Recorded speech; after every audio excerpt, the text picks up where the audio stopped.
The 5 stages of a Kingdom Rush Battles player. Step 1. Download Kingdom Rush Battles and have fun for a solid 1 or 2 hours against bots. Step 2. Start facing actual players on equal terms, resulting in a fun experience. Step 3. Get to Arena 3, face a dragon user and force close the app. Step 4. Somehow make it to Arena 4, unlock the Onslaught event and get matched with someone using Necromancer, Tesla and a Dragon hero. Step 5. Lose 5 games in a row and finally decide to delete the game for good.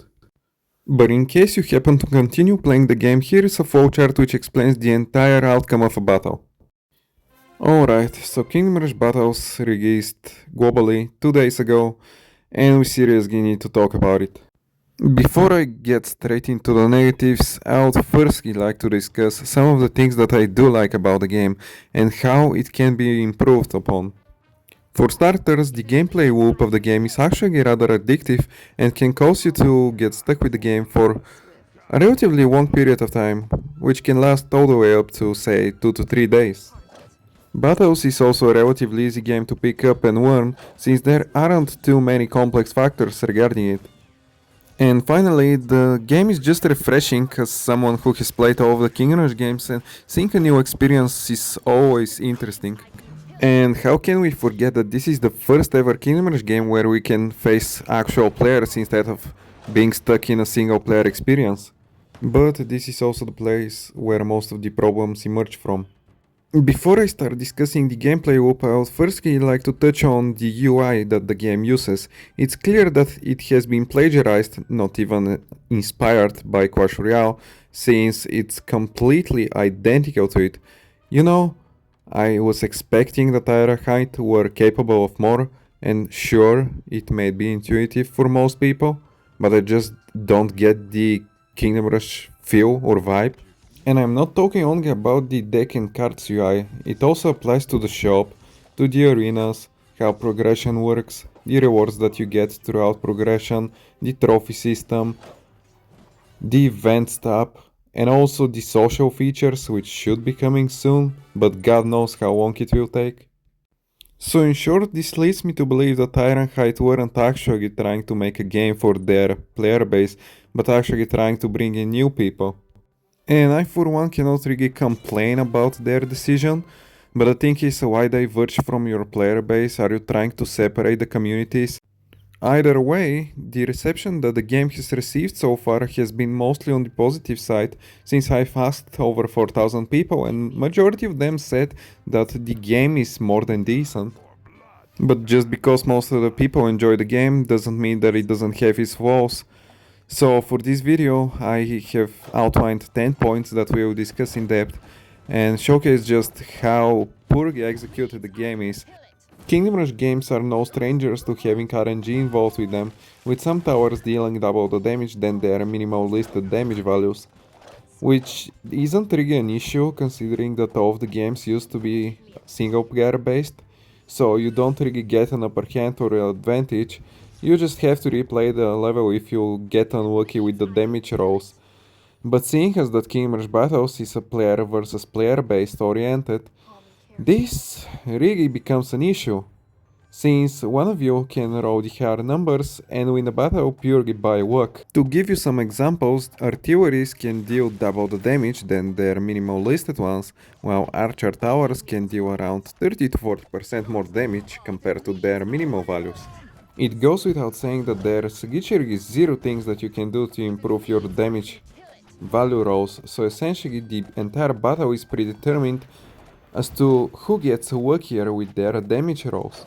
As someone who is competitive in spirit, I find it truly disgusting how can a player versus player game have RNG involved in it, so the entire game should be determined as to who gets luckier instead of showcasing your skills and knowledge regarding the game. How is that a fun experience? Like, sure, you could probably sometimes beat people with better levels than you and who have more experience than you purely just because you worked out on higher damage values, but should that really be how matches are predetermined? Another key component that the game includes are boosters, Essentially, before each wave starts, each player gets to decide between 3 different boosts presented to them and pick one which suits their strategy the best. Unfortunately, not all boosters are made equal, with the most punishing ones being sending units towards your enemy, while the ones which support your defenses give you next to zero value, so you're oftentimes better off not getting them.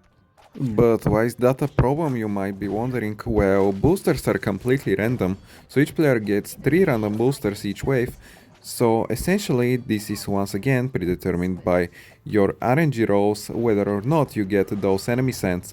If you get stuck with freezing towers or enemy units, well, you can probably expect to get overrun by your opponent's enemy sends, while your offensive power is limited to absolutely nothing. I still cannot get over the fact how in a tower defense game we are not capable to send enemy waves towards our opponent, while this is primarily the thing that makes the game have substance or depth or anything fun to begin with. If I wanted to defend enemy waves, I would just go and play any of the Kingdom Rush games, but I'm here to play against players and see how they decide to approach my layout and how they can break through. And the same applies for me. I would like to find a way to strategize around how to mess up with my opponent's defense, find out their weaknesses and abuse them. Unfortunately though, boosters are the best thing that we have currently, and I just feel like that they're a completely flawed mechanic that should be reworked in the future. I would really like to see enemy decks being implemented so that we can create a configuration of enemies that we can send towards our opponents. But even if that's not possible, at the very least, please Ironhide, just make boosters identical for both players so that none of us get the upper hand. So far we've addressed 2 of the main concerns that I have regarding Kingdom Rush battles, and with both of them fixed I feel like that the game will be way more balanced and interesting for everyone. But now I think that we should get into discussing the elephant in the room, which is, of course, the pay-to-win aspect. The moment you firstly open the game, you're immediately bombarded by various different offers, including the Necromancer Tower, the Tesla Tower, or unlocking either Ice Coat or Ash Bite. And even as soon as you progress to Arena 3, you can immediately jam Beresat, who is also completely overpowered. Yeah, did I mention that all of the things that I've mentioned right now are completely overpowered and ruin the game balance? So in case you found yourself losing more often than not, why not just decide to purchase the Necromancer Tower for the humble price of $10, or why not just purchase a dragon for the humble price of $20? Or why not both and add Beresat on top of that only for $40? Like, we're talking about sums which far outscale what you can purchase on Steam, to the point that you can literally afford all of the Kingdom Rush games for the same price as 2 dragons inside Kingdom Rush battles. And don't think that I can't hear you screaming, but well, aren't we supporting Ironhide? They're a business at the end of the day, they also need money to survive. Well, of course they're a business and of course they need some way of monetization, but why should it be connected to progression instead of being something cosmetic, like including tower skins, emotes, and so on? And you know damn well that you messed up when even your most engaged players call you out for such predatory tactic. And if you're wondering what Ironhide has to say behind all of this, well, here you go. What Ironhide is trying to say that fairness in matches is really important for them too. Every hero, including the dragons, can be unlocked through regular gameplay. They are not exclusive to paying players. You know what? There is literally, and I mean 0 ways to unlock the Necromancer Tower right now. The only way for you to do so is to purchase the bundle, after which you cannot even find it inside chests. So what Ironhide said is completely false, and I'm literally speechless. And the worst of all is that when Ironhide gets called out for the pay-to-win tactics that are inside the game, their response is as follows. Every card, including dragons, can be unlocked through regular gameplay. But look at this time around, the Necromancer will also be unlockable when they release the new arena soon. So this time they say that the Necromancer cannot be unlocked if you do not purchase the bundle, but in the same time they tell you, well, you just need to get lucky, and then you play on equal fields. But until then, well, sucks to be you, I guess. But Alex, isn't Ironhide an indie business which needs some money flow to sustain their developer team and produce newer and better games?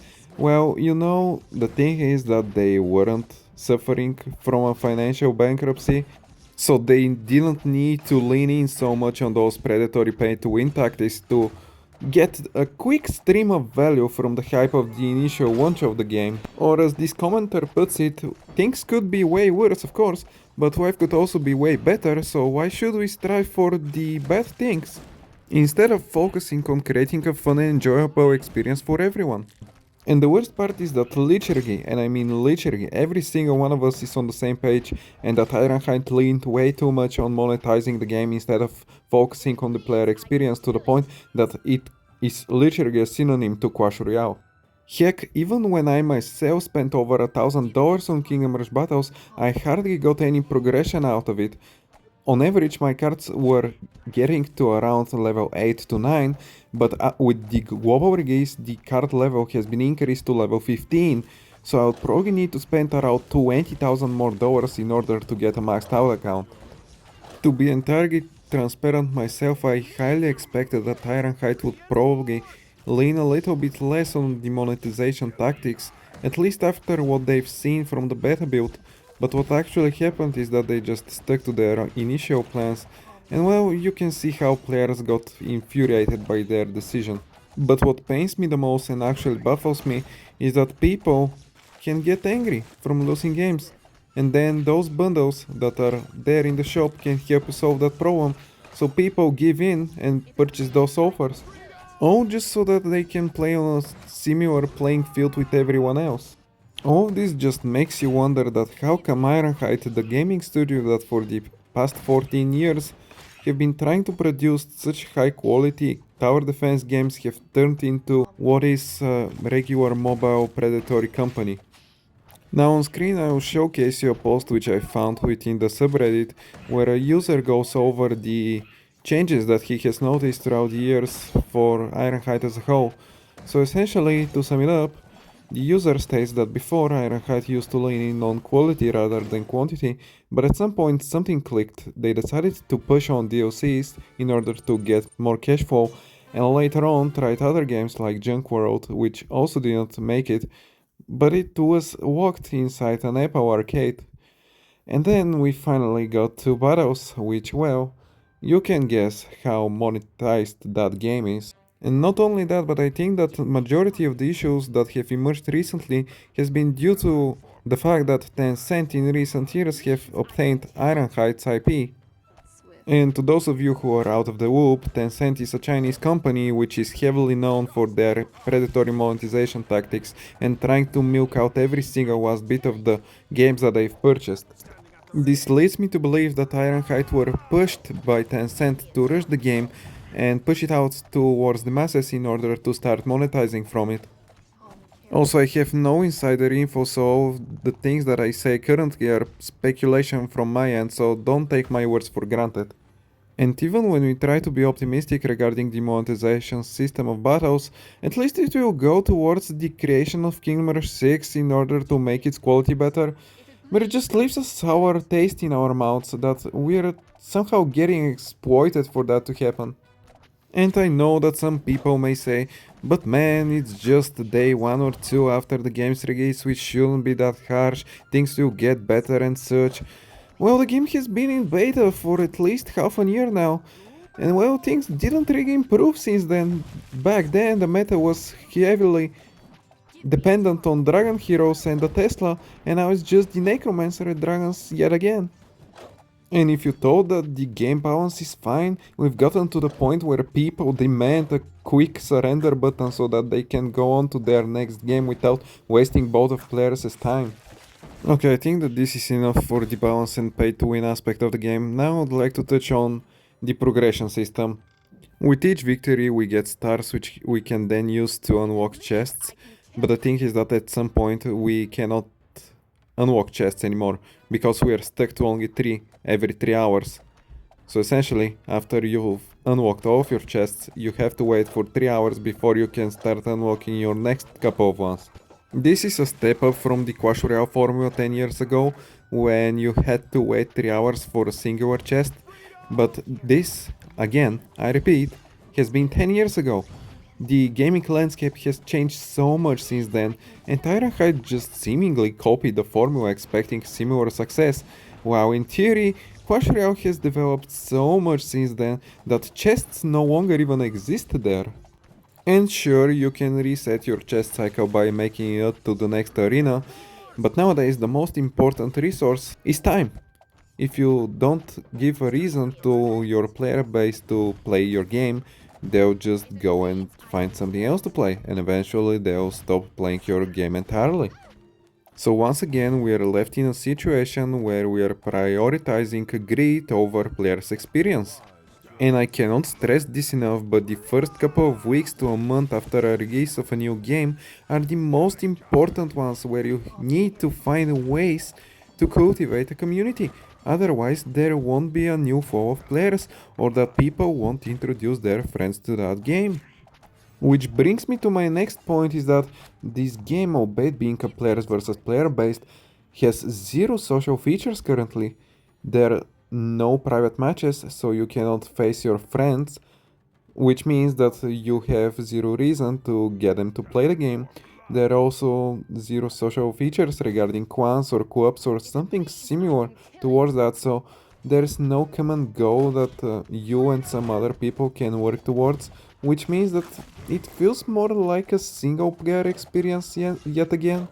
And I just cannot understand how can you launch a game globally in the year 2025 with zero social features and expect to have some sort of a success with it. To give an example regarding the last 2 points that we've discussed, Bloons TD Battles 2, a game which released in 2023, has seen only downfall in its player base since its release, and it was due to the fact that the progression system was just hindering from every single aspect, and the only social feature there were private matches for which you had to pay. I have no intentions of cursing the game, but the forecast currently leads me to believe that the same thing will happen with Kingdom Rush Battles, and that the game will slowly but surely have its player base decreased with every single month, to a point where Ironhide would just call it quits and stop developing it altogether. Next up, I want to briefly touch on the special events that they introduced with the global release, and one of them primarily being Onslaught, which is the only one you can currently play. The mechanic of beating the wave first compared to your opponent, which then will make him lose a life, is just a little bit, how do I say it, stressing when you face off against a person with stronger cards or a dragon.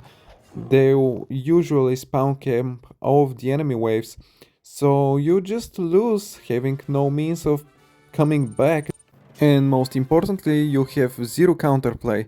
And again, you're dependent on the boosters. If your opponent doesn't get an enemy spawn, but you get one, you'll most likely win the entire game, since they'll need extra time to defeat your enemy spawn, so you only have to deal with the natural waves, which are way easier to deal with.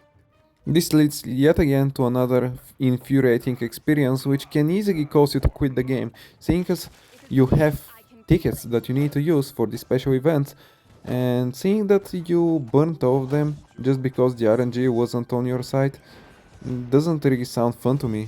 And if you do happen to win one of your own slot games, then you're matched with the Rifts, where you can unlock the newest hero Beresat.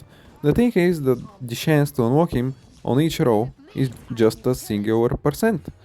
The good news is that after you've rolled 60 times, you get it guaranteed. The bad news is that you only have around 12 days by the time I'm uploading this video to get all of the 60 scrolls. So this essentially means that you have to grind the game non-stop in order to get a chance to unlock Beresat. And most people are employed or have something to do. They are not like me, who play these games for a living, so it's just yet another frustrating experience for the majority of players. Now I'd like to briefly touch on matchmaking. It's just diabolical to face people double or triple your trophies on the onslaught event, where they get access to all of the towers you don't have access to, like Tesla, Necromancer, Ice Coat, and so on. You'll be stuck with the starting heroes and towers, which are far inferior, so your chances of winning are next to non-existent. Another problem I would like to tackle is that the game currently has no clear end goal. At least the only thing that I can come up with is making it all the way to the Colosseum, which is the final arena, and then giving a shot at earning a global placement, which then will give you some additional rewards, which are actually so pathetic that it's not even worth it for that. And finally, to conclude everything, the game unfortunately has zero skill expression or depth. The only thing that you're in control of is when you purchase your tower skill abilities, which will trigger immediately, so timing is a little crucial. You can move around your hero, and you can decide where and when to use your spells. You can also move around barracks, but that's about it. There is literally nothing else you have control of. An extremely easy solution to that would be for you to managing your income and being able to send enemies towards your opponent, but seeing as boosters replace that factor, well, that's yet another skill expression out of the picture.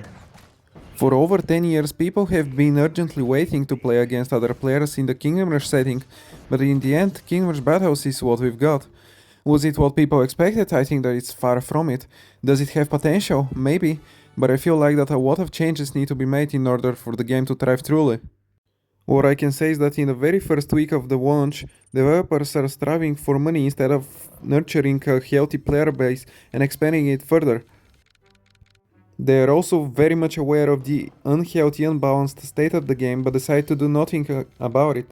If they want to see a long-term success and higher download numbers, they need to find a way to create a sustainable and healthy environment for the free-to-play players, otherwise they risk the game fading into obscurity as every other unsuccessful Clash Royale ripoff. Thank you for watching all the way to the end, and I hope you have a fantastic rest of your day.